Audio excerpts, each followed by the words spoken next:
MC Hammer. You can't touch this. You can't touch this. Death Row Records. Yeah, I'm letting my gat pop, cause it's 187 on an undercover car. MC Hammer. We need to break just to make it today. Death Row Records. Nigga, then we first of all bust on these bitch-made niggas, sit 'em up, West Side. MC Hammer on Death Row Records?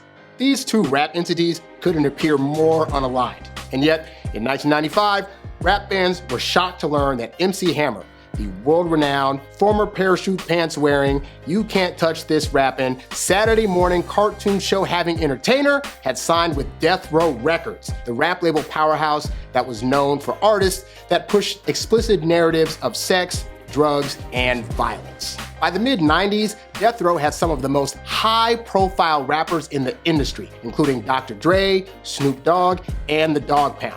Meanwhile, Hammer's once shining light as a 50 million album-selling artist with hundreds of endorsement deals and non-stop TV appearances had dimmed by 1995. He was facing numerous money problems, including bankruptcy, and the low sales of his previous two albums had caused his former label to drop him. It was a phone call from longtime associate Suge Knight that gave Hammer the lifeline he needed to make one more last-ditch effort to reach his former fans and to adapt to the current climate of the rap game. That effort would be a new album called Too Tight. Hammer worked with some of the best Death Row producers on the album, and he also got writing assistance and major co-signs from up-and-coming West Coast artists, as well as some more established artists, including none other than West Coast legend Tupac Shakur. The goal of the album was to combine the family friendliness and sample-heavy production of Hammer's previous efforts with the surrounding cast of harder West Coast rappers and some slightly more adult subject matter that would give Hammer more street cred while at the same time helping him regain popularity with his fleeting fans. But then, a life-altering tragedy at the label, combined with numerous lawsuits and violations, resulted in the album being shelved indefinitely. It wasn't until the early 2000s that the Too Tight album leaked its way out into the world, giving insight into an album that could have been. Today, we'll be looking at the history of one of the most unimaginable albums to never be released by a major artist or label. And you'll get to hear snippets of material meant to stay confined in the Death Row vaults, at least in their original forms. But you know what? More on that later. This is Unreleased Classics, MC Hammer's Too Tight. Everybody talking about the down the ride, now the hammer's busting too tight. But I don't think they know what we got tonight. Show 'em hammer 'cause you're too tight.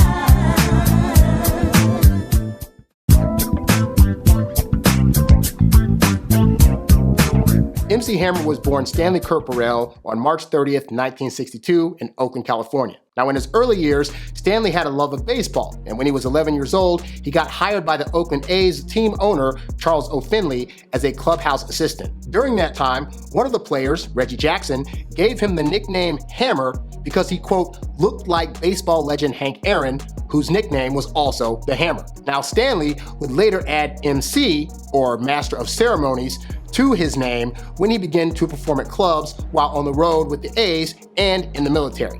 He released his debut album, Feel My Power, in 1986. Produced independently, he marketed the album relentlessly, selling albums out of his trunk and at dance shows. Combined with radio mix play shows that were routinely playing his songs like Let's Get Started and Ring 'Em, MC Hammer would go on to sell 60,000 copies of the album out of his trunk. This led to a deal with Capitol Records of $1.75 million to sign him to their label. His first album for Capitol Records in 1988 was a reissued version of Feel My Power with additional new tracks. Now called Let's Get It Started, the album would go on to sell over 2 million copies and spawn charting singles like the now classic Turn This Mother Out, Let's Get It Started, Pump It Up, and They Put Me in the Mix.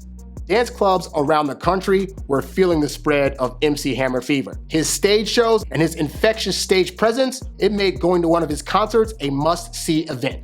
In 1990, MC Hammer released his third album, Please Hammer, Don't Hurt 'Em. To say it was a success would be an understatement. This album contains so many classic hits, including the Prince sampling Pray, the James Brown influenced Here Come the Hammer, and of course, Can't touch this. This song would take over the radio, the clubs, and every known dance party, and the music video introduced the world to Hammer's legendary parachute dancing pants. The Please Hammer Don't Hurt 'Em album itself had many firsts. It spent 21 weeks at #1 on the Billboard 200, which was the first time ever for a recording on the pop charts. It would later go on to sell over 10 million copies in the US, making it the first rap album to get a diamond certification. We did our 10 million records in a normal music cycle. Yes. So a normal cycle was 12 months. Yes. So within 12 months, we moved them all. So we had some months where we did 3 million in a month. Some we did 1 million in a month, but in 12 months. And he was one of the first rappers to successfully cross over from rap radio to pop and mainstream radio. Many stations back then that wouldn't normally play rap records would play MC Hammer's family-friendly music. MC Hammer was selling out tours all around the world. And with that much popularity, you know what else that meant? Merchandising. He had his own doll. Thank Mattel for inviting MC Hammer and his likeness into their family. I'm really overwhelmed. His face was plastered over just about any product you could possibly think of. Problem. And he was also given his own Saturday morning cartoon, Hammerman, Hammerman. which he also hosted and voiced. As good as all this sounds, there was a problem. See, back in the late 80s and early 90s, rap and hip-hop artists weren't considered commodities that could be used to promote brands and merchandising. Now that's the way the Hammer runs for the border. In many ways, Hammer was one of the first to do so, due in part to his family-friendly lyrics and his clean-cut image.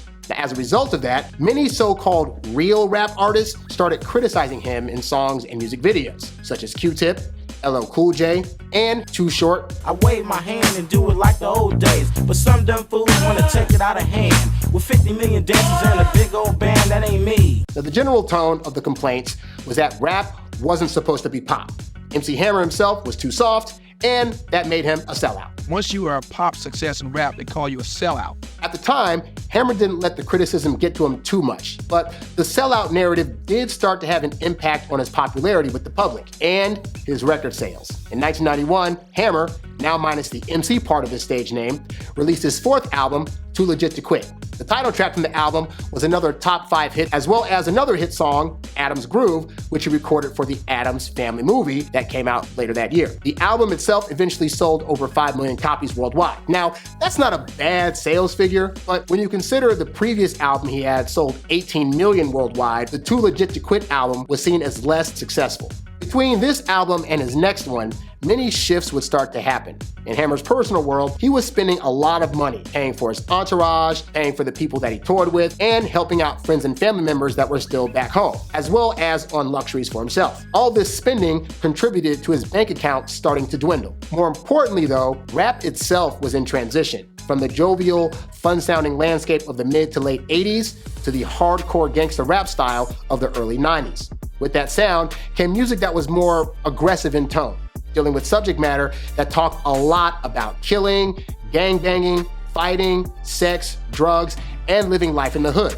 For his next album, Hammer switched labels from Capitol to Giant Records, where he created his own label called Oaktown Records. Hammer's 1994 album, The Funky Headhunter, came with new branding. Gone were the parachute pants and the bright colors, and in their place were baggy pants and skull caps. His first single from the album, Pumps and a Bump, also sought to rival other booty anthems of the day, with its racy for Hammer talk about wanting to smash a woman with a big old rump.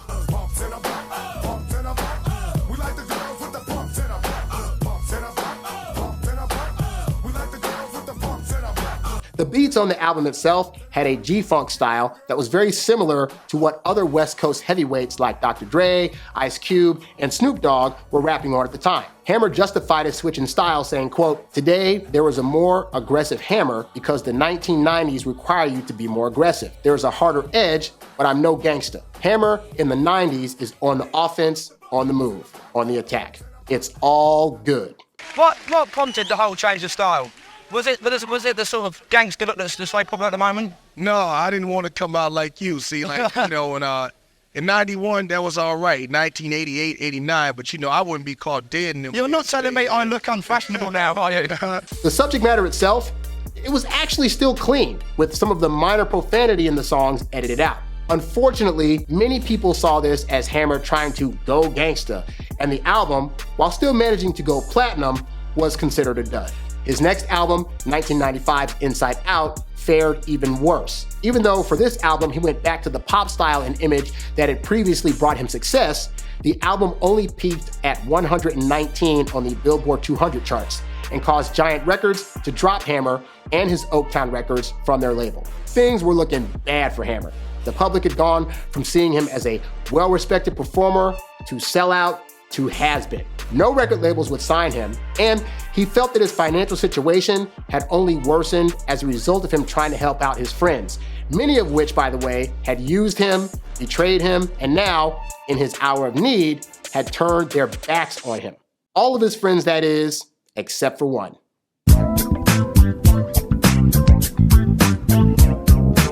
Death Row Records, look, if you don't know about the record label by now, you've probably been living under some kind of rock and you don't know a thing about hip hop history. Founded by former NWA member Andre Young, aka Dr. Dre, and Marion Suge Knight, a former football college star and celebrity bodyguard, Death Row Records in the 90s was a force to be reckoned with. They helped expand the budding influence of gangsta rap in hip hop with classic albums such as Dr. Dre's The Chronic, Snoop Doggy Dogg's Doggy Style, The Dog Pound's Dog Food, and Tupac Shakur's classic All Eyes on Me.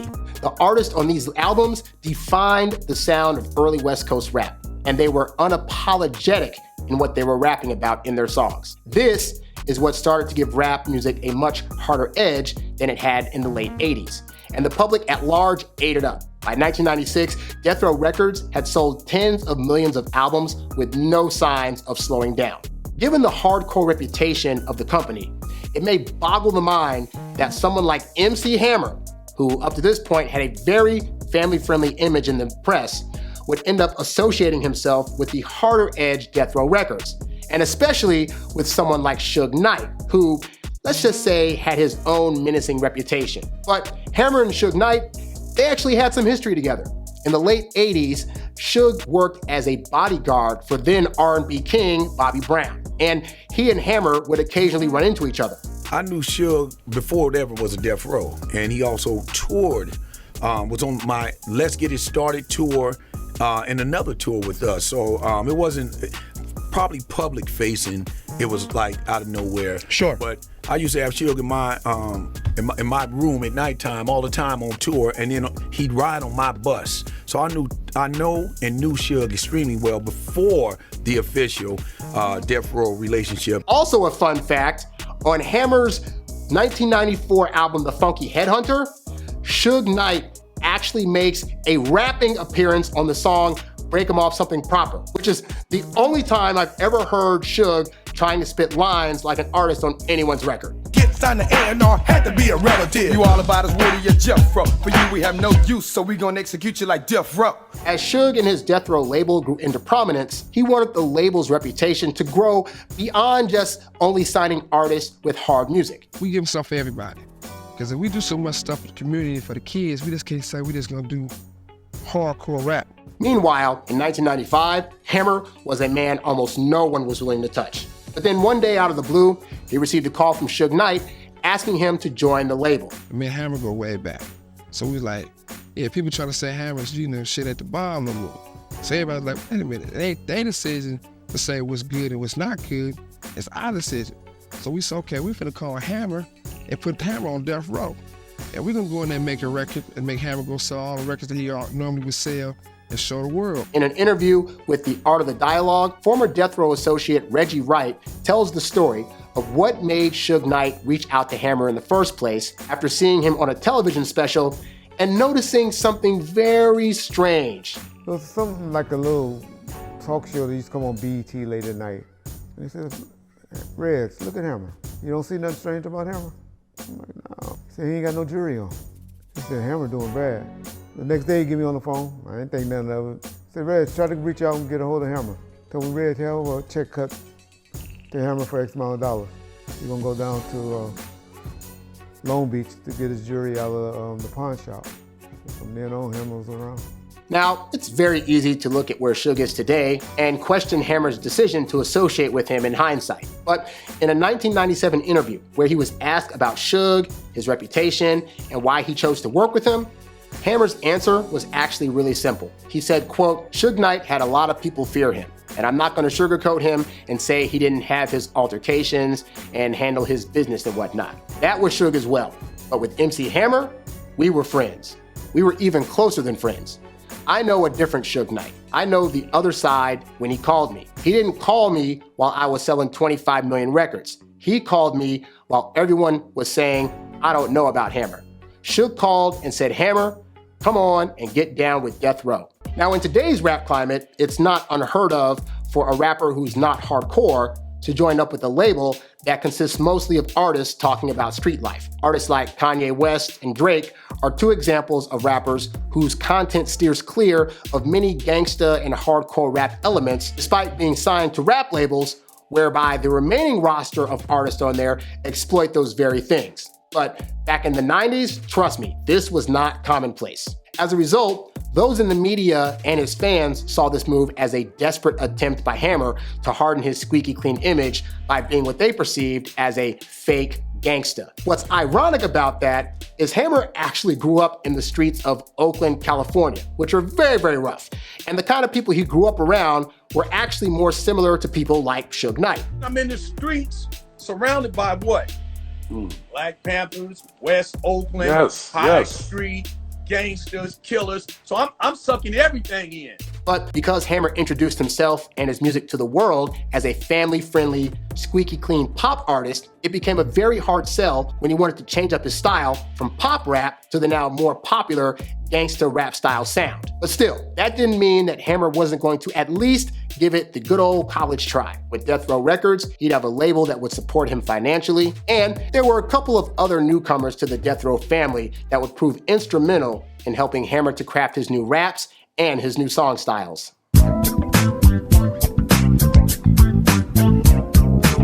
By now, the story of Tupac Shakur's life is legendary. Born in the East Upper Harlem side of Upper Manhattan, New York, he was an artist who wrote songs about a variety of issues going on in the Black community, from drugs, street life, moms on welfare, and police brutality, mixed in with the standard raps about sex, attacking enemies, and feeling like death was always coming for him. He also had several run-ins with the law, including a rape accusation that resulted in him receiving a long jail sentence in 1995. Now, before going to jail, he was shot 4 times in the lobby of Quad Studios in New York while going there to visit another rapper, the Notorious B.I.G., aka Biggie Smalls. At the time, he believed Biggie had set him up to get shot, which resulted in a long-standing beef, both on record and in public, that would last until the end of Pac's short life. In October of 1995, Suge Knight was able to help get Tupac out of jail by paying his bail of $1.4 million. In exchange, Tupac signed with Death Row Records and agreed to make 3 studio albums for the label and work with other artists on their albums.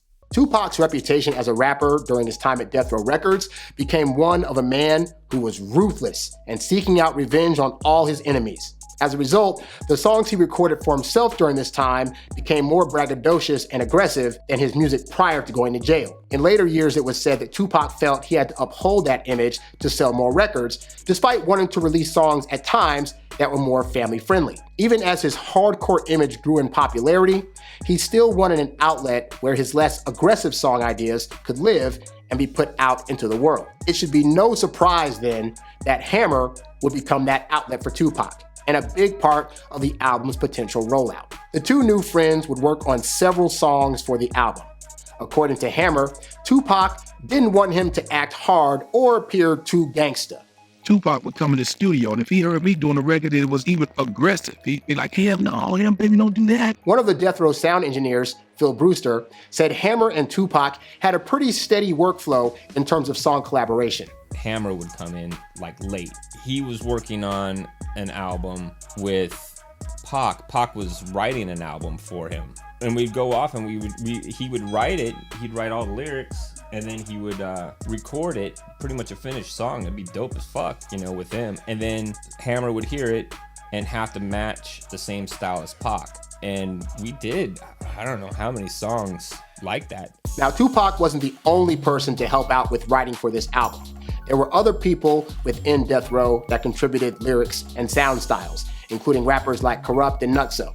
Another set of contributors from outside the camp were Chucksta Mac and Tyrell Lil Big Brewer, both of whom were members of another rap group from Oakland called America's Most Wanted. They released 2 group albums prior to working with Death Row and were trying to get signed to the label after one of their artists, Nutt-so, had already gotten a deal with them. Turns out, the only way for them to connect with Death Row was to call up Hammer, who at the time was president of the newly minted Death Row West. Now initially, there was some apprehension from the AMW members to work with Hammer. After all, his reputation in the public and in music was of a rapper who was clean and polished.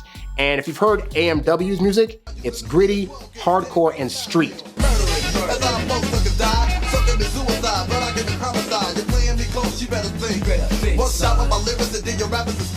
However, people who were from the Oakland area who knew Hammer growing up knew that in real life, Hammer could more than hold his own and was certified enough to be respected by those in underground rap circles. People be talking, talking shit about Hammer, but run up on it. Hammer beat your I bet he'll beat your monk ass. Run up on Hammer. At the time, Lil Big had been working on his own solo album, and several of those tracks were gifted to Hammer to use and re-record for the Too Tight album. The album I had called Ridiculous, I actually called Hammer and gave Hammer my album so I can get down to Death Row as a producer. Meanwhile, his partner Chuck had also produced several beats that were bought and then reproduced by Death Row for use by Hammer on his album. And me and Chuck got down in Death Row as a producer.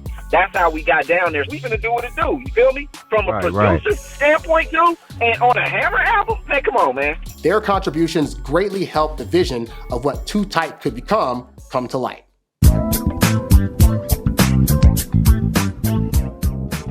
If there's one thing that can be said about the Too Tight album, it's that it's definitely a 90s sounding album. In the 90s, the majority of rappers were sampling old school funk, R&B, and disco hits from the 70s and 80s for their beats. This had also been a staple of Hammer's previous albums, and so in that respect, this one wouldn't be that different. The only difference this time, at Death Row, the beats that influenced Hammer wouldn't just be re-loops of old classics. Death Row had recording studios that were open almost 24 hours a day, and they had live musicians and old band members from the 70s and 80s who were ready at a moment's notice to lay down tracks. When listening to Hammer's album and the beats that were interpolated, there are several tracks where the original song instrumentals are interpolated and replayed to actually sound better on Hammer's version. For example, there's a song on Too Tight, that we'll get to later, called Too Late Playa, that interpolates a song called Too Late by Junior. Here's the beat for the original version.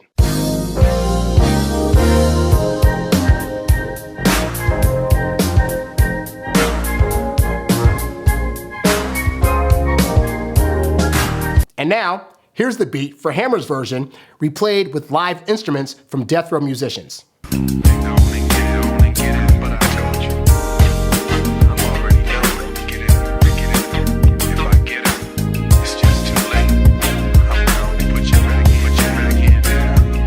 Quite the difference, right?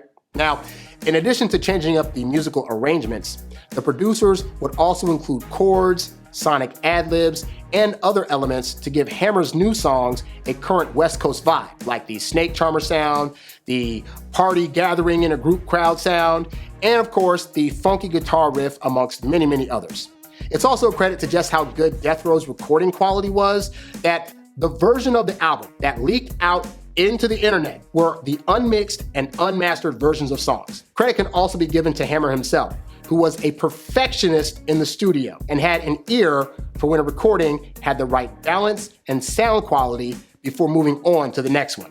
Too Tight also features a bevy of West Coast rap artists, some of whom were signed to Death Row, and many others outside of the label who were more than willing to work with Hammer. Now, one could surmise that Death Row kind of knew that trying to change Hammer into a straight-up thug, it wasn't going to be believed by the public. So the alternative to that was to surround him with other rappers who had more street cred with the public, as if to say, Hammer, he's not like us, but we accept him and you should too. Too Tight sees Hammer experimenting with different rap styles, flow patterns, and vocal deliveries that he hadn't used much before, thanks in part to the bevy of writers and producers that helped on the project. They would write the songs and record the reference tracks, and then Hammer would go in and do a near perfect mimicry of the recording, adding a little bit of his own Hammer flair and style to it. On some songs, he would rap in a more mellow tone than he had in his Please Hammer Don't Hurt Him days, while on others, he would rap slightly offbeat, almost in a rap talk style that's reminiscent of Silk the Shocker from Master P's label. But it wasn't just his rap delivery that changed. He also had new subject matter that he threw into the mix. Yes, the conscious Hammer of old pops up on a few Too Tight tracks, but his goal was to keep up with his rap peers of the mid-90s. Lyrics about players, Macs and OGs, partying at clubs, and even barbs against another West Coast rapper that stemmed from a simmering beef are just some of the different kinds of topics that Hammer covered on this album. Now, even with a changed up rapping style and with him being on Death Row Records, this was still going to be a Hammer album. The main star of the show here continues to avoid curse words, with the exception of him saying the N-word on one song. As for the guest rappers on the album, they say a few curse words here and there, but for the most part, for a Death Row album, the harsher language here is mostly kept at a PG-13 level. Considering that this was potentially going to be a double album, the album that leaked actually feels mostly complete.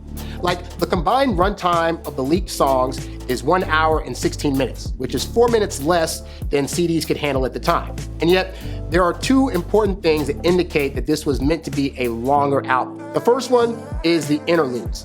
Based on the intro and the framework of the interludes, which are all connected and based on one theme that we'll touch on in a minute, the last interlude from the leaked album, it doesn't feel like it was meant to be the final one to actually close out the album. The second reason is that on the track listings for the album posted all around the internet, the song Too Tight isn't on any of them. And yet, the title track song exists in demo form, also unfinished, which we'll also go over later. So this leads one to speculate that Too Tight would have potentially been the first track on the second disc of the album. Either that or it would have potentially been a promo street single that hyped up the album's release, but may or may not have ended up on the album.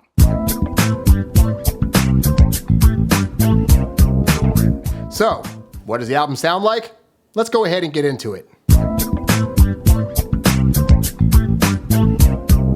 The intro track sets up an interesting framework for the album.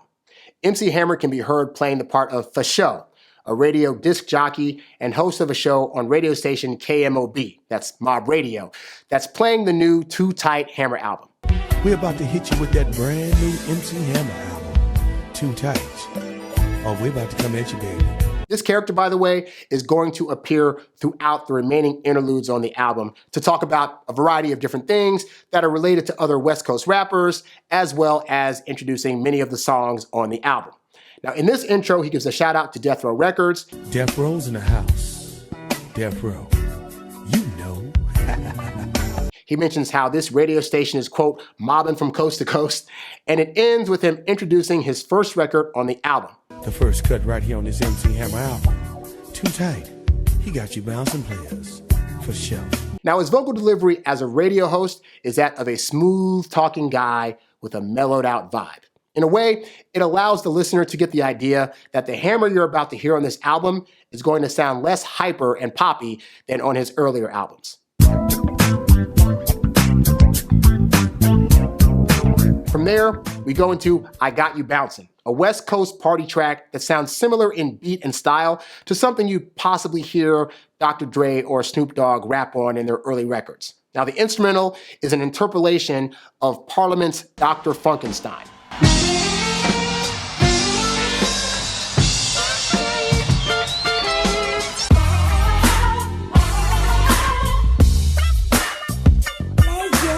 This version turns the track into a mellow house banger, complete with vocals of partygoers in the background and the oh-so-classic snake charmer instrument that gave the West Coast songs their indistinguishable sound in the late 90s. The song opens with the vocal chorus singing along to the rise in the instrumental, followed by a woman singer bellowing about, quote, all the players in the house. From there, we get the main chorus, and it is a party starter.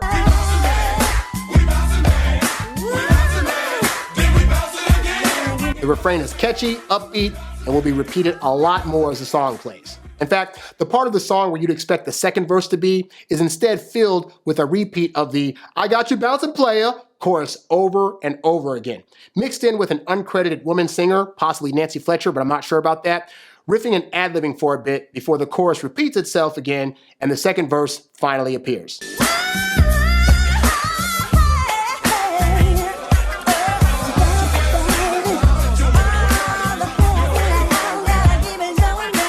As for Hammer, his presence on this song is actually very minimal. He only has 2 verses on it, both of which are only 6 bars each. In his first verse, he talks about a woman coming up to him and walking him to the dance floor to bounce on him. This cutie grabbed my hand and then she took me to the floor. She started putting in some work. I said, you bounced before.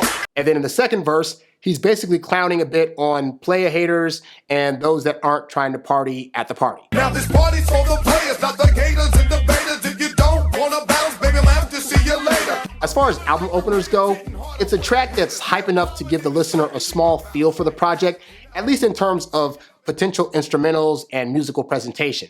In terms of Hammer's presence, we get to hear a different rap delivery from him than we've heard before, albeit for only sparse amounts of time.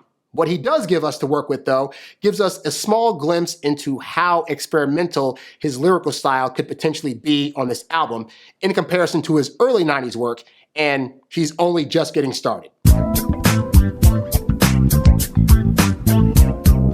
The album really starts to pick up steam on the next record, a posse track called Too Late Playa.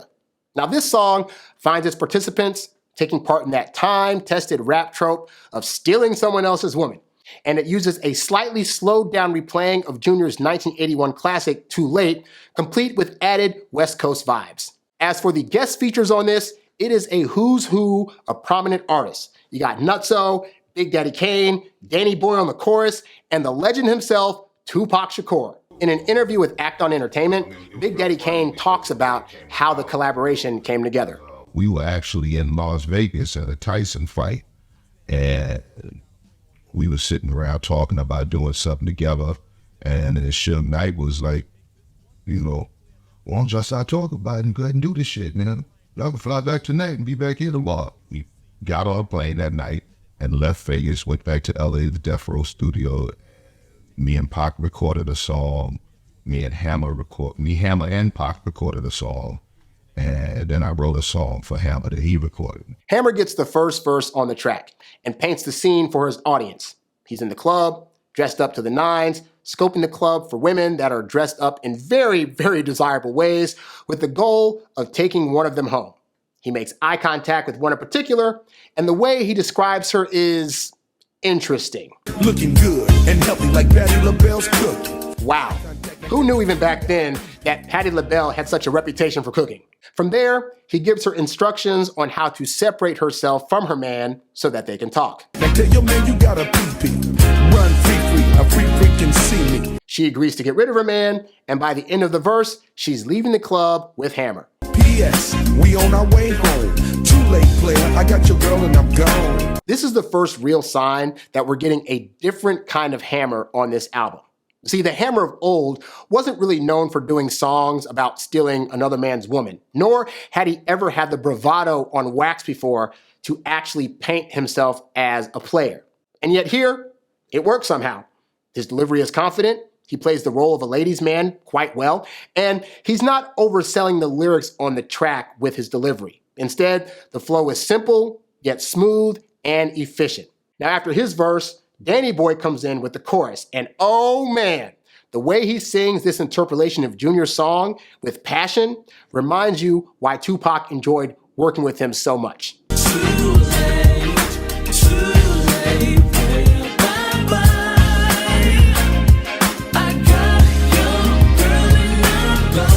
And by the way, Danny Boy was only 17 around the time that he was doing these tracks for Death Row. 17! That's a lot of passion to come out of a singer who was still a baby at the time. Next up is 80s rap legend Big Daddy Kane, who uses his multi-syllabic flow to make fun of the unconfident Playa hater who can tell he's about to swoop in and steal his woman.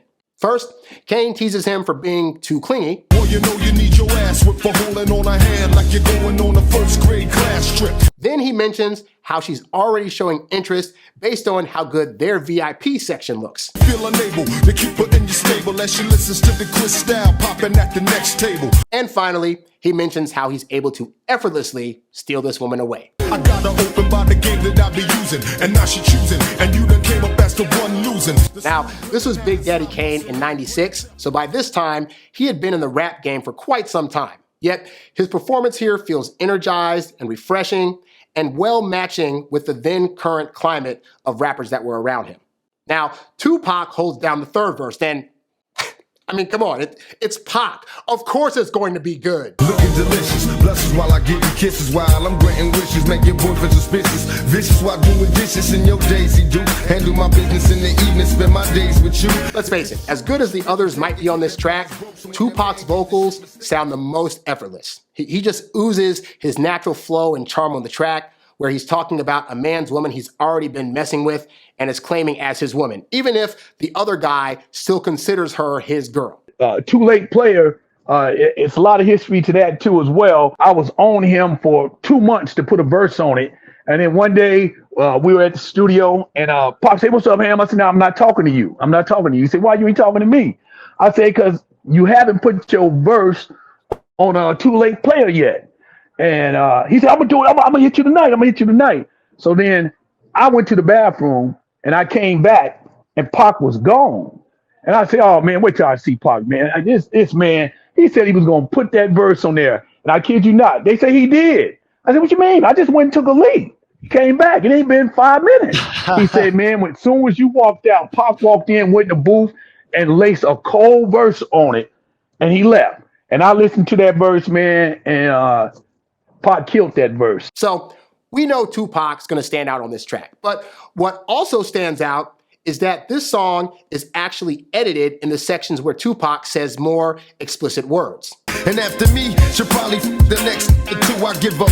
Who's number two? This further helps prove what Hammer said about Tupac wanting him to keep his image the way it was, to the point where Tupac was willing to edit himself on one of Hammer's songs if it meant it would either get radio play or allow the album to be sold without a parental advisory sticker. It's also an interesting choice given that there are a few instances of strong curse words being said by other artists on songs later in the album that are not blanked out. On the last verse of the song, we get a trade-off of lyrics between Hammer and rapper Nutt-so, who, fun fact, Nutt-so is actually singer Keisha Cole's brother. Hammer came to me and was like, "Man, I need you to write one for, because I was doing some writing. I wrote a couple of songs for Hammer, during that time period too. So I was like, all right, cool. As I'm writing it, he was like, you might as well go in, spit you a verse on it. That's how Ham talk. You might as well go in and spit you a verse on it too." So I'm like, all right, cool. So after I placed the verses down, Ham was like, "You know what? I'm going to tell Pac to get on that." So when we were in the studio, he told Pac to get on the song, Pac get on the song, and then I think Eric B had brought Big Daddy Kane down. Anyway, here, Hammer and Nutt-so are together with two ladies that Nutt-so pulled from Club Christie's, and they're hanging out at a place with a fantastic view. They're conversating, chilling, and hanging out at the pool with these women when suddenly both Hammer and Nutt-so get paged by their respective women's partners. "Excuse me, but do your man got my number, baby? Cause someone from your house with your coat keep on paging me. Hey, yo, Ham, you know these digits? What's up, Nutt-so? It ain't nothing but a man. Now, ain't that wicked?" Rather than feel threatened, they tell the women to go ahead and let their men know where they're at. And when they get to the door, they'll be in for quite the surprise. Cranked him up, now you tell him he can come through. But he can't be up here acting a fool. After that, he never heard from us. And when he arrived, it read, "Too Late Player, do not disturb us." This song is a standout track on this album, one that probably would have charted high had a video been shot for it and the single released to radio. It's very, very fun to listen to, and they all brought their storytelling A-game to this record.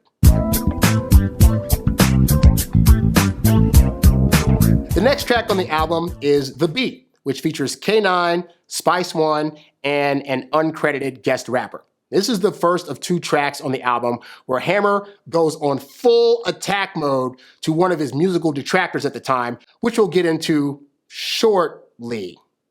The song interpolates the breakbeat and drum pattern from Houdini's Funky Beat and reworks a part of one of the verse lyrics for the chorus. We make beats with rhythm and rhythm with beat. Hear my records in the club as well as the street. We make beats with rhythm and rhythm with beat. We keep it knocking in the club as well as the street. Hammer takes on the first verse where he's rapping in a style that sounds like he's trying to talk and rap slightly off beat at the same time. He goes through a listing of career stats as a way of proving why he still deserves to be respected and heralded as one of the greats in the rap game.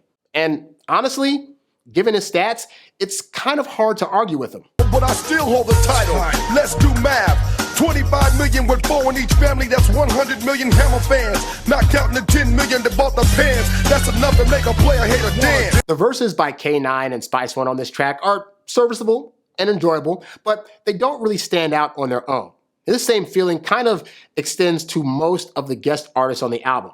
They're like the supporting cast, adding some flavor to the songs and definitely giving Hammer a bit more street cred by association. They do deliver enjoyable moments, but they don't quite leave a memorable mark or bring a lot of lyrical fireworks to the table.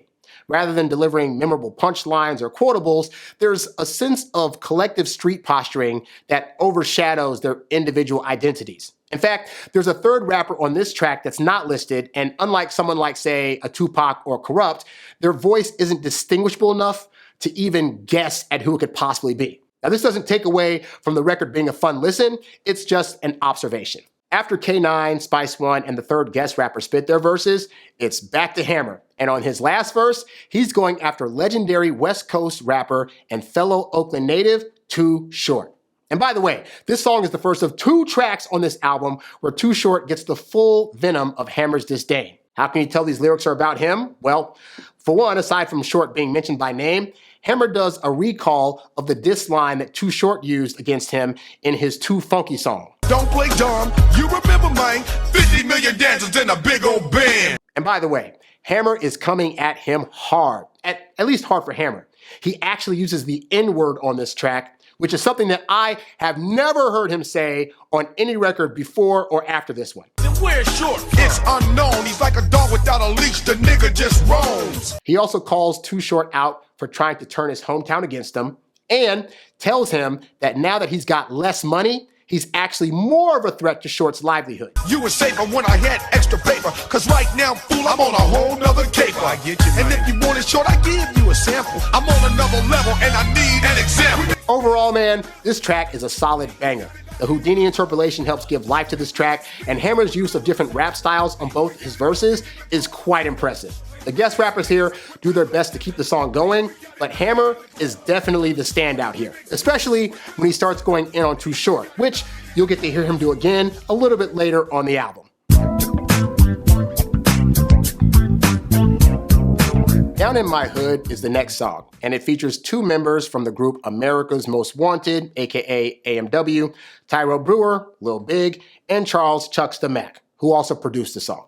In this song, which uses the 70s band Confunction's Let Me Put Love on Your Mind as its musical landscape,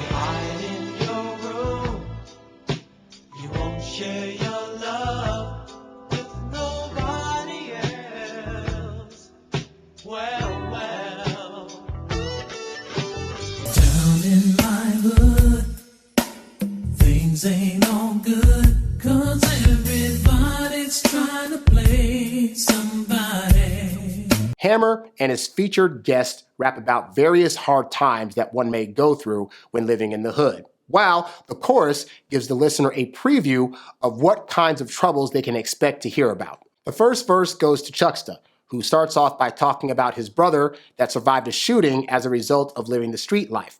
Then he mentions his other brother, who's also caught up in the life and is serving jail time for a crime he didn't commit. My other brother, he's wrapped up in this mob life. He called a case and the judge tried to give him life.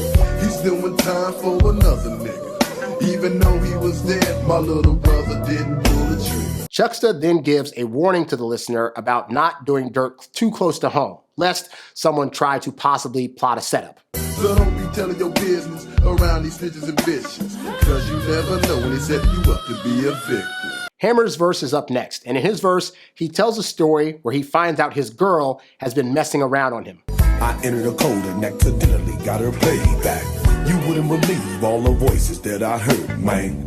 Everybody from a baller to the cable man. From there, we get bar after bar of Hammer finding out just how dirty she did him.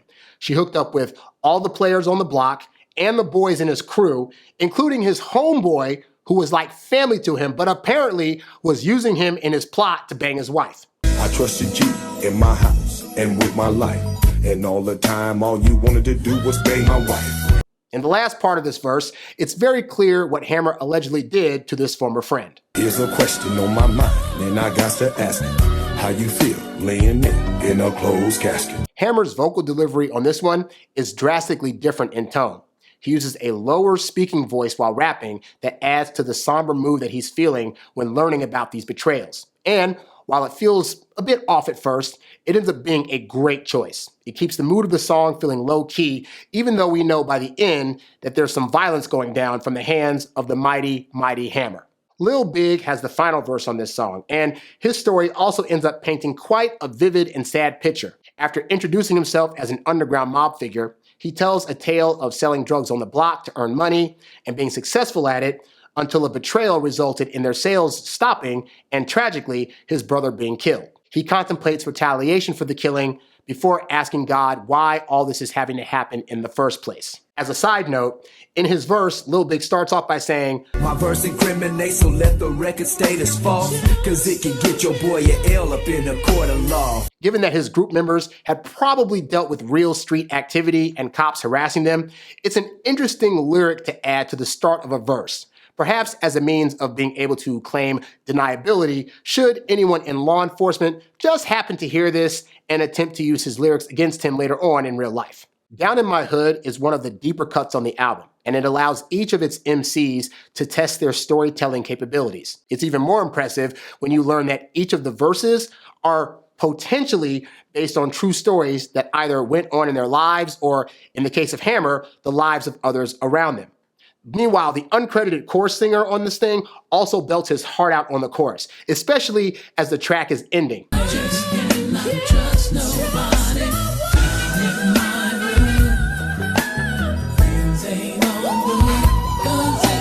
Which only adds to the seriousness of the cry for help this song and the hoods that it's singing about is asking for. Next up is our first interlude called Props on the Spot, where Hammer, aka For Show, gives some shout outs to popular celebrities of the day for recent successes, including Green Bay Packer Reggie Wright, Charles O. Finley, the former owner of the Oakland A's, who put MC Hammer on his first world tour as a dancer, Mike Tyson, Darryl Strawberry, and Eddie Murphy for having had a $100 million box office success with his movie The Nutty Professor. Our next Props on the Spot goes out to none other than Eddie Murphy. Yeah, they said you couldn't do it, brother. Congratulations, over 100 million, The Nutty Professor.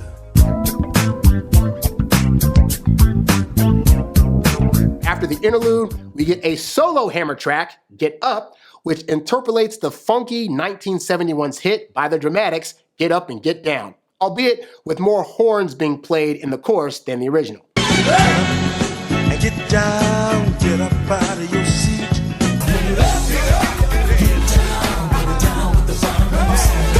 This is an up-tempo party track that allows Hammer to be his true master of ceremony self, and he sounds like he's having lots of fun helping to get the party started. It's time for all the party people to make some noise. MC in front of the Hammer meets the real McCoy. All the ladies in the truth just turn it on loose, and if you came to party, then refuse to lose. Now this is one of the songs that feels very much like an old school Hammer track. Family friendly, with party lyrics and no curse words. In fact, the closest he comes to it is when he says mother sucker and they can't bump with me instead of the vulgar versions of these phrases. The first two verses of this song are very easygoing and meant to hype up the party.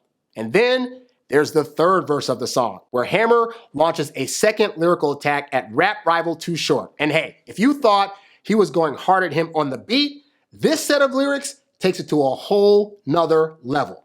First, Hammer minimizes Too Short's position in the rap game. You're nothing but a rapper and I'm a soldier, man. Then he compares how big he got because of his style, while Short was just, quote, while you was telling them lies about some freaky tale. A reference to a classic Too Short track. In the last lines of the verse, he mentions how they come from the same area, know the same people, and that if they happen to run into each other, well... And if you see me in traffic and you're feeling real tough, it's one-on-one, fool, just get on up. Now, from the delivery of those last few lines, if you didn't know Hammer's reputation outside of rap, you may think these are just empty threats or a rapper posturing on the mic. But if you did know Hammer's rep outside of rap, and many rappers did, hearing these words from Hammer might make you take him very seriously. That goddamn MC Hammer, very serious about beef. So Hammer stepped out like, "What's up, Q?" He said, "Yeah, I come to holler at you, player, about the video you did, but you know, about but tie me up and everything and duct tape me and throw me in the trunk and drive me around or whatever. Man, that ain't cool. Cube was like, Hammer, man, hey man, it's just a video, bro. Anybody who talks shit come to the Bay Area, they was in for it. In any case, it's a party track with a lot of vibrancy and fight threats set to a very danceable beat. You definitely can't go wrong on this one. The next track takes us back to KMOB Radio, where Fasho is giving out the Playa Hater of the Week award. Now, in the interlude, he says the award is for Rashid. I don't really know your last name, player. You ain't made the All-Star team or nothing like that there. For dissing E40.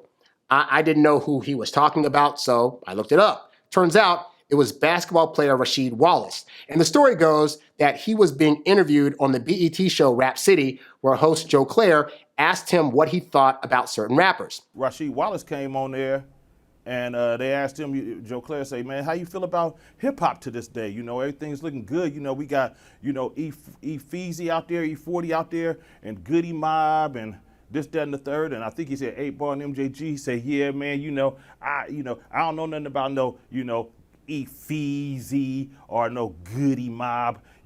I just know about the Wu-Tang. It's strictly Wu-Tang on my. Needless to say, rappers on the West Coast didn't take too kindly to Wallace's comment, including Hammer. But you sure enough hated on my man E40. And we don't get down like that in the big bad Bay.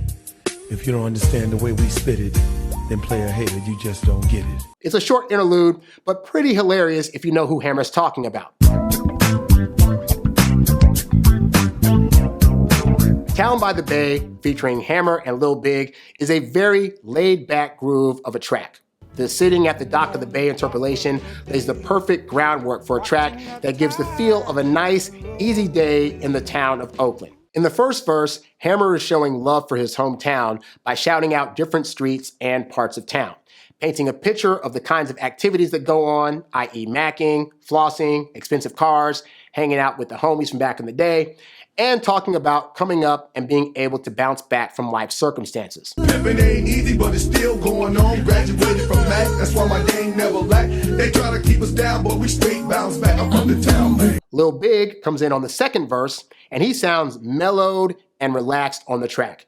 Continuing the themes introduced by Hammer, he talks about who riding, driving in a candy-painted car, getting inebriated with his friends, going to a Raiders game, and picking up women. Lost my new ride, holding up the deuce sign. Out on the 6, getting blitzed with my true kind. Parlaying, East Baying, oh, the land of funk, but we still know how to kick it though. Now, interwoven between and after the verses is an uncredited singer doing the hook. And the best way to describe his voice is picture a dude dressed in pimped out gear trying to sing. And that's what his voice sounds like. I'm from the town that's far away, where all the players and hustlers stay. Weaving between a smoothed out singing voice and a falsetto tone that Pharrell would probably envy. Now this song is 5 minutes and 48 seconds, and after the second verse, the remaining half of the track is this guy singing the chorus, the refrain of every day in the Bay,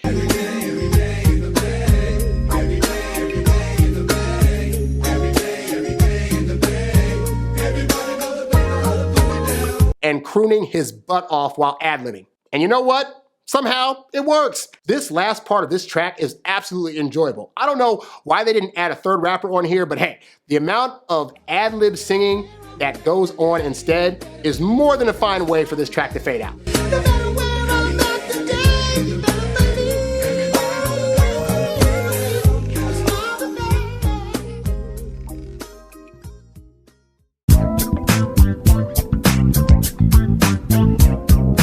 The next track, Can You Feel It, is what I like to call a classic Death Row posse cut. It's one of those songs that has everybody and their mama on it. It's 8 minutes long, and it's set to a minimalistic yet thumping beat, which may have possibly been produced by Daz Dillinger of the Dog Pound. I'm not completely sure. The list of artists, though, on this track is astounding. We've got Numbskull from the group The Loonies. We've got Corrupt of the Dog Pound, Mac Mall, Nutt-so again, Spice One, Storm, who is the only female guest rapper on this album. Sonic like the boom, flows tighter than the boom. Start spinning like the wind, I clear the whole damn room. And the Evil Siders, all contributing verses. Now the simplistic chorus of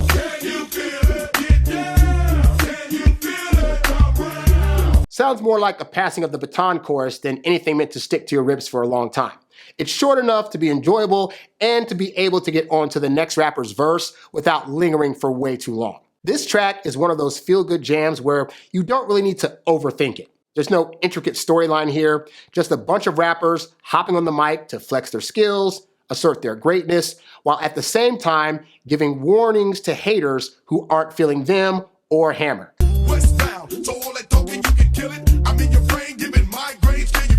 Hammer himself handles the front end and the back end verses, where he mentions being affiliated with Death Row, as many of the other rappers also will do on this track, and how the haters will get, quote, wet down unless they can feel him.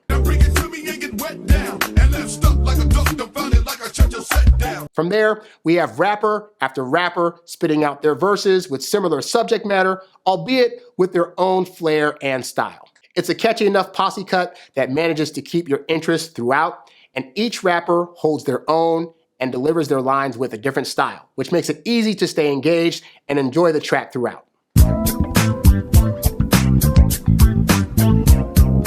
Next is Hammertime Brings It, which features producer and singer slash rapper maybe? Hurt 'Em Bad, and is really more Hurt 'Em Bad's track than Hammer's. Hammer's personality for show starts the track off with a shout out from KMOB Radio, followed by an introduction to Hurt 'Em Bad, who's using the song as a concert countdown. From there, the song, which heavily interpolates Kool and the Gang's Hollywood Swingers,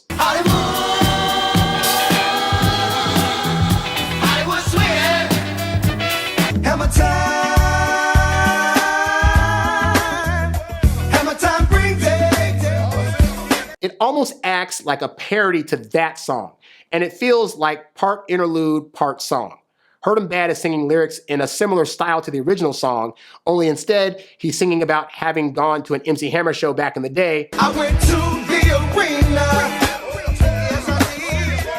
and I saw that MC Hammer show. And hyping up the upcoming Too Tight tour. The Too Tight tour.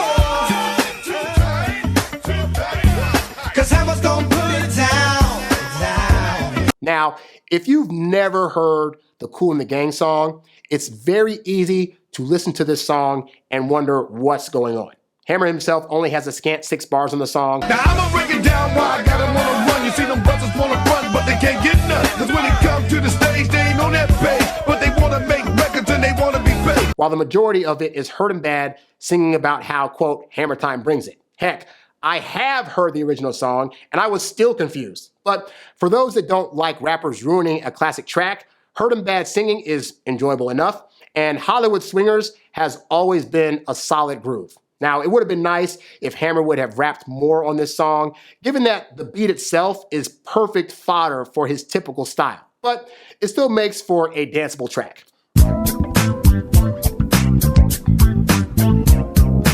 The song Everybody Party Down is easily one of the best party dance tracks on the album. Of course, you can't go wrong when you're using Van Mason's classic Bounce Rock Skate as the basis for your song. And Hammer and friends do not disappoint with their interpretation. To start, that chorus comes in right near the beginning, and its chant of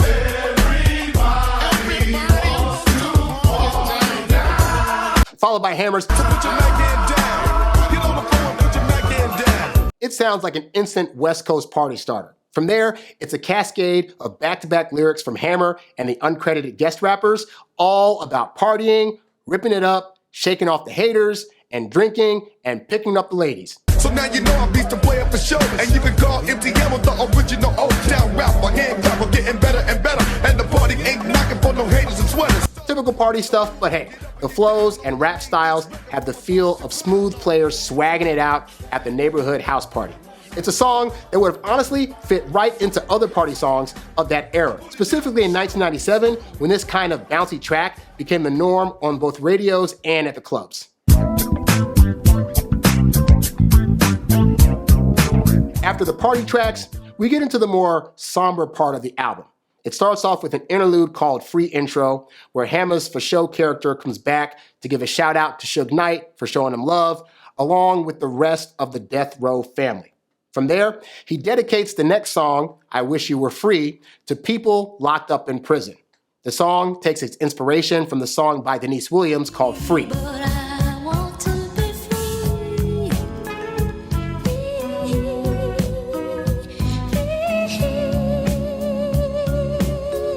Only this version is sung by someone named... Introducing Imani. Armani? Nomani? Imani. Yeah, what he said. Now, this is the second longest track on the album at 6 minutes and 18 seconds, and the second one since Hammertime Brings It, where the majority of the track is sung by another artist.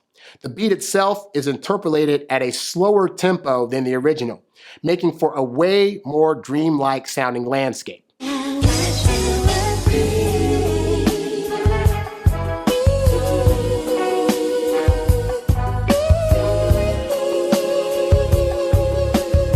Now, the first 3 minutes and 26 seconds of the track has the singer sentimentally singing about missing her lover, who is now locked away in prison, and wishing for his return so he could be right next to her.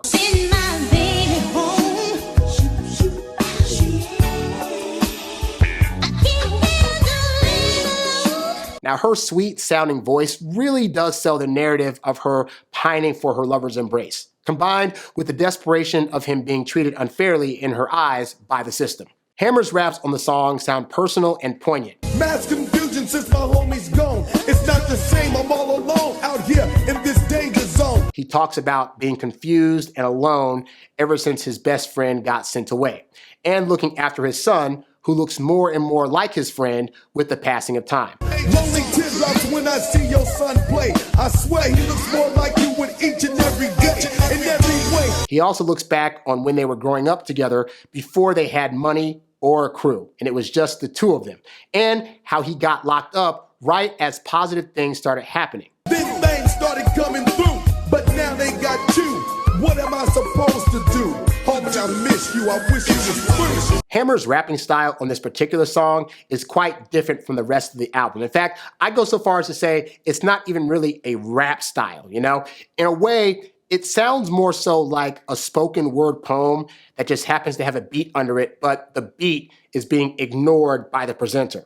It can make for an interesting and somewhat awkward listen if you're not prepared for it. Now, me personally, I like the delivery in that it's different and it makes the texture of sound in that section of the song sound different from the rest of it, which is more traditional in terms of the singer just gliding across the beat. After Hammer's part is done, we still have over 2 more minutes of R&B singing from, I'm sorry, what's her name again? Imani. Right, got it.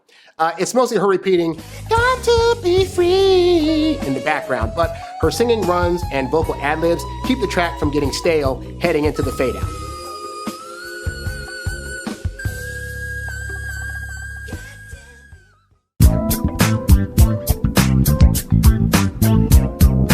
Tuesday Night is the next interlude, and it's actually the last interlude released from this album. Now, this is, to me, the first sign that this was probably meant to be a double album, as this particular interlude in no way sounds like it was meant to be the last one. We're gonna get back to this MC Hammer album. It's off the hook, y'all. Oh yeah, it's knocking, and we're gonna keep it like that. Hammer's for show character doesn't give any final sign-offs or farewells on this interlude. Rather, it just sounds like another radio interruption with more of them to come later down the line. Now, this particular interlude has for show reminding listeners to write letters to their prison friends before throwing back to the album. We want to remind you that every Tuesday night, take a half hour and write your homie a letter. Your homie that's incarcerated. At this point, we get to the last 2 songs of the album, and these songs have Tupac's writing all over it. First up is a classic. Now, if you're a Tupac Shakur fan, you're probably familiar with the song Unconditional Love, which was added as an unreleased track for his 1998 Greatest Hits album.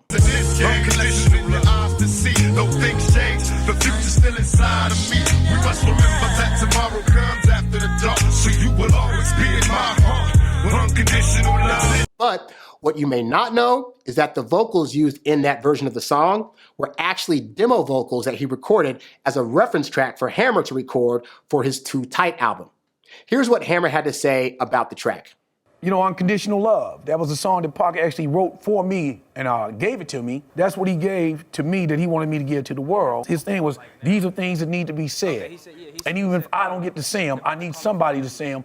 So I want you, Big Unc, you say them. Given the image that Tupac had at the time as a tough street guy with lyrics to match, it would have actually been more believable at the time to hear this type of song coming from Hammer. Interestingly, both Tupac and Hammer's version of the track were both released in 1998, with only one of them gaining prominence. With Tupac's popularity, it would be easy to brush off Hammer's version of the song as the lesser one.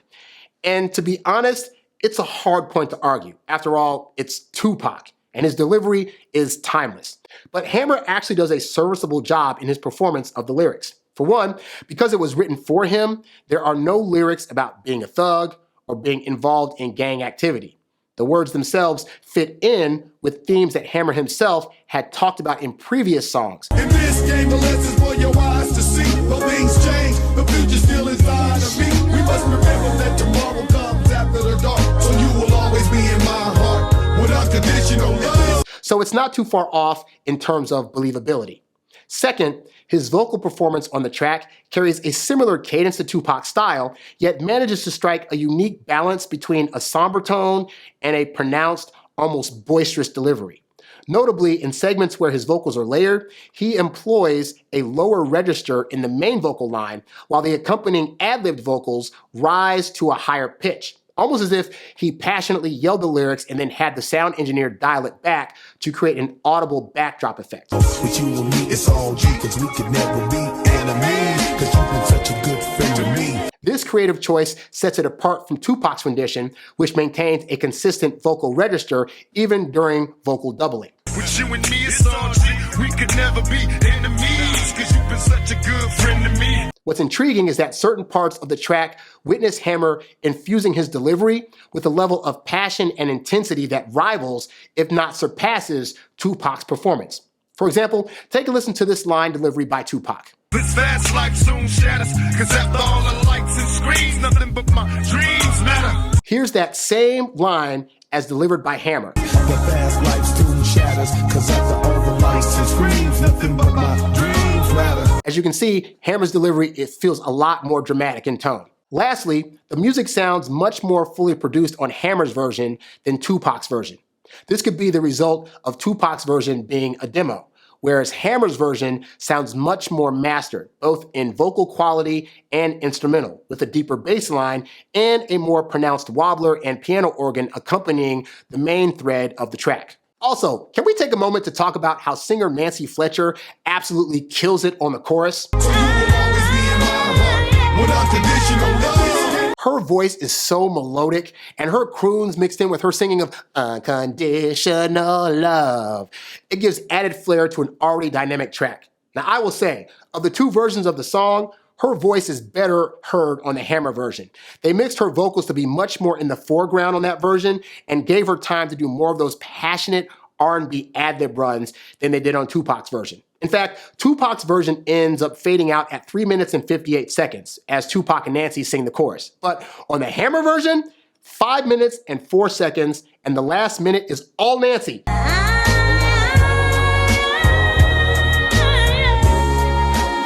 And she sounds amazing. All this to say, the track may be more famously credited to Tupac, but do not sleep on the Hammer version. It's got some of its own golden nuggets as well.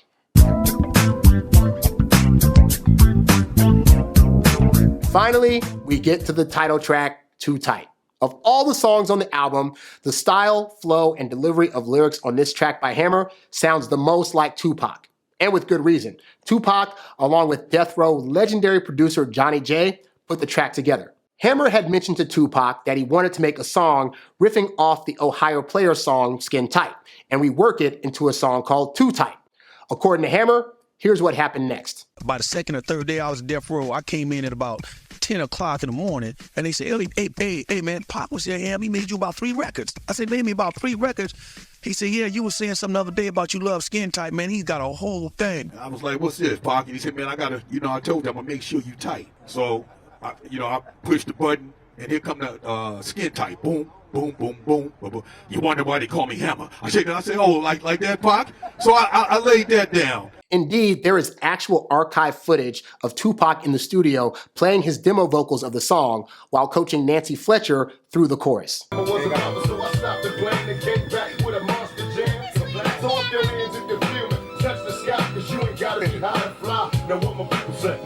talking about they're down the ride. Now the Hammer's busting too tight. But I don't think they know what we got tonight. Show 'em Hammer 'cause you're too tight. You wonder why they call me Hammer? I say the... Huh? Okay, listen, now let me do the first track over.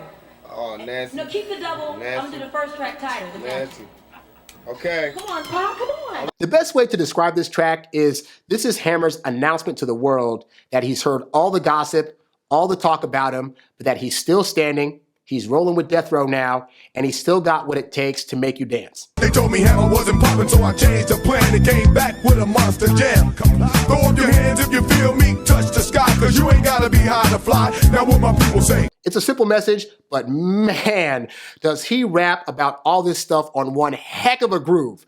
The interpolated beat of Skin Tight gives the track that West Coast bounce that would have definitely fit back in 1996. And even though Hammer's delivery is a mimic of Tupac's style, the substance of the track is all Hammer. There's no cursing.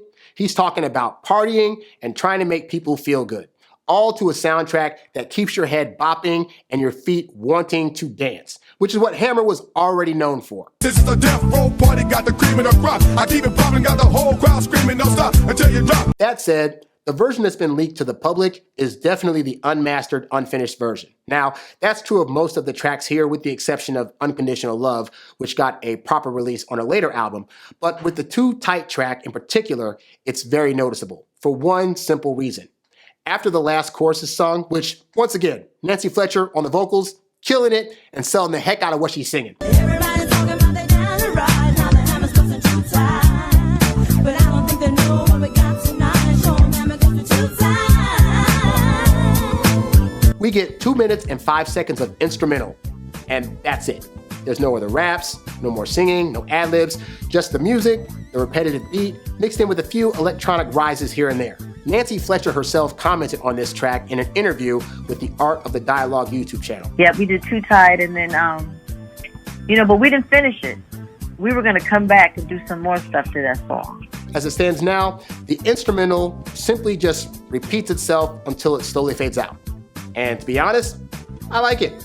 The beat itself is very catchy, and there have been many times where I've been driving somewhere while listening to this track in my car, and just hearing the instrumental while riding into a California sunset has made for a perfect soundtrack. Recording of the new Hammer album took place from 1995 to 1996. As the album was being recorded, Suge made sure that Hammer was seen in public hanging out with his newfound Death Row affiliates. If there was an award show, charity event, or public gathering that Death Row was a part of, Hammer was there right alongside Snoop, Suge Knight, and Tupac. Meanwhile, Tupac had actually devised an even greater plan to help solidify Hammer's Death Row association and get the youth re-energized for Hammer's music. I need you to go on tour with me. I say, so what you saying, Pop? We gonna go on tour. We going to high schools only. And if the kids don't have a C or better, they can't get in the concert. I mean, that we doing. Yeah. And then he said this, and I'm gonna blame it on you. By September of '96, enough of the album was completed to where they had started talking about how to market Hammer and reintroduce him to the public as a Death Row artist, which included potentially making music videos for some of his songs like Too Tight. We all about the track and then Parker's putting down. Well, it said Too Tight, so it's gonna be straight. So that's pretty straight. We're gonna go in there probably next week. We're gonna do a video in a couple of weeks, man. We're gonna hook it up. Sadly, it wasn't meant to be. All work stopped on the album, and it was shelved and placed into Death Row's vault, where many, many other unreleased projects from the label have disappeared to. So, why was the album suddenly shelved? And why didn't Death Row at least release the first disc that was already recorded? It all goes back to one man, Tupac Shakur. On September 7, 1996, Shakur found himself in Las Vegas, Nevada with Suge Knight to witness the Bruce Sheldon versus Mike Tyson boxing match at the MGM Grand.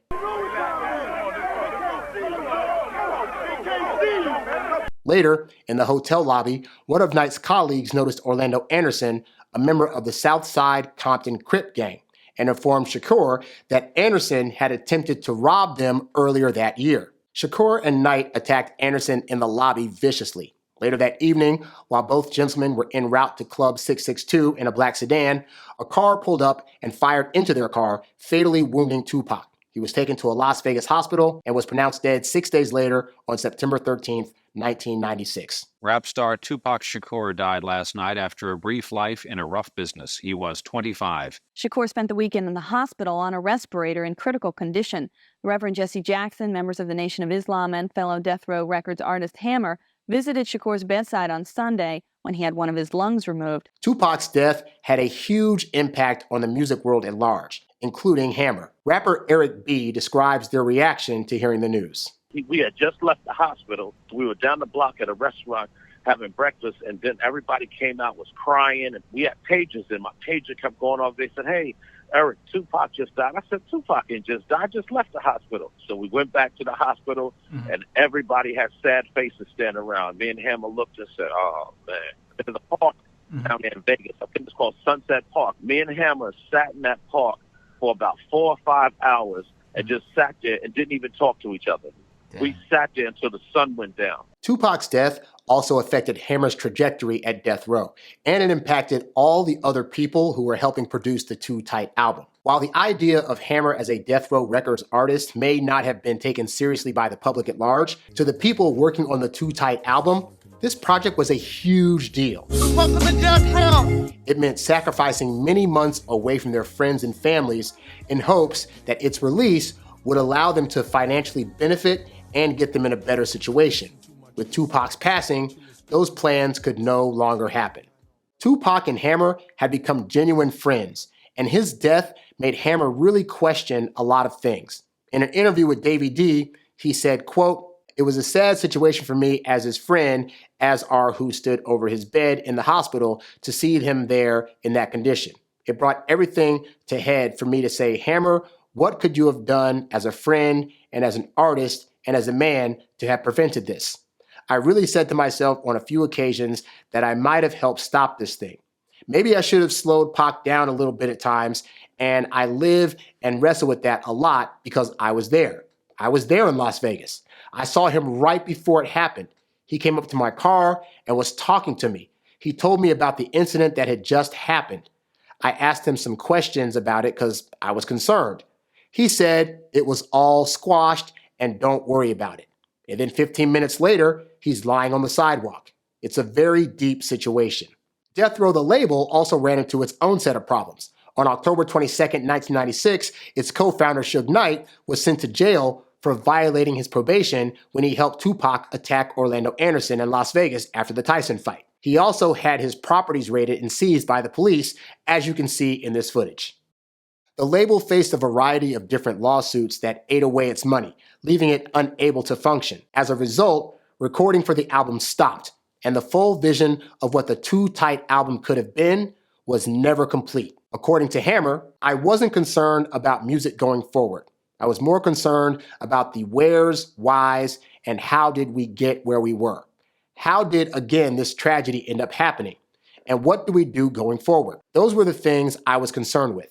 The last thing was music. Now, interestingly, some of the songs did see the light of day, but in a different form. In 1998, Hammer returned to the music scene with his album Family Affair, which, surprise, surprise, was a double disc album. At that point in Hammer's life, though, he had recommitted his life to God. As such, most of the songs on the album have a religious slant towards them, with songs talking about praising God and living life as a saved Christian. Many of the beats he used to record songs for the Too Tight album also show up here.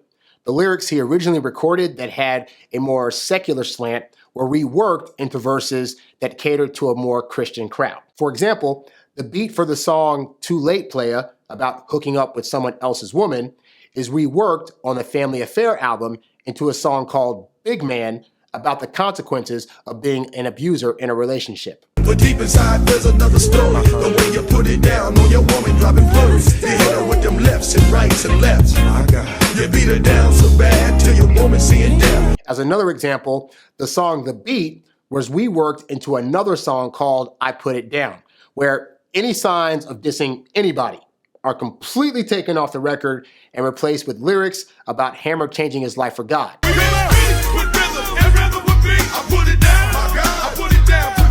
And the part where the guest rap verses were are replaced here with a singer belting out lyrics about praising the Lord. How we can take this funky music and flip it and praise the one who's holy. Other songs from the Too Tight album that weren't as secular, such as I Wish You Were Free and Unconditional Love, appear on the Family Affair album as they had been originally recorded.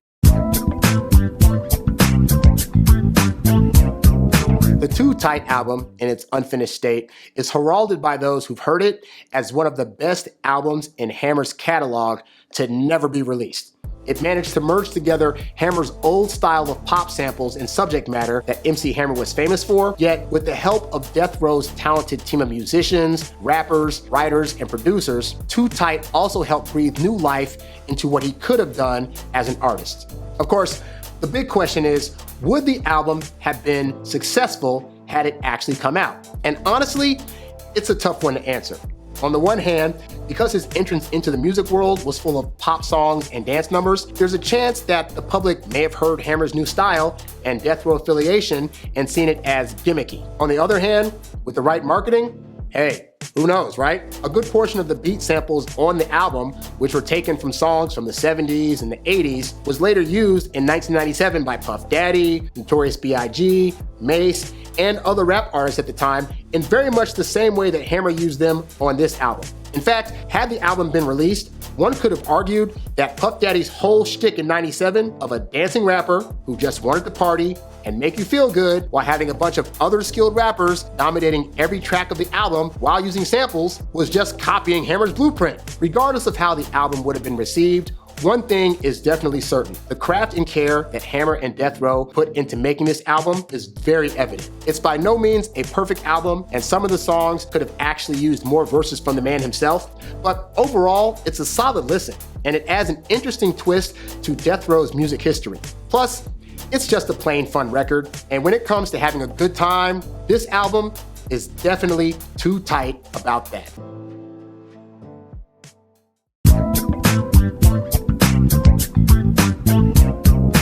Two friends in Modesto just struck gold after buying a storage unit at auction. That storage unit may have belonged to none other than MC Hammer himself. They found more than 30 master tapes. Look at these, they're holding them right there. Believed to be unreleased music from MC Hammer, and some of these labels even say Snoop Dogg on them. The pair says they bought the unit for a grand sum of $30. MC Hammer, all of them. That's the one he did his main dance in, isn't it? From the video? All these back here, it's completely full of them. Look, Hammer, Death Row. Craig Williams, look at that. Former Death Row Records producer Craig Williams, who says he was the producer of this unreleased music. He says he always wondered where this particular album and those tapes wound up. I know that those tapes are the tapes. Yeah.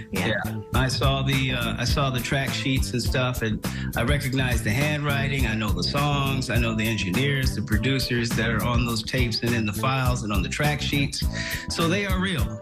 So there's tons and tons of these.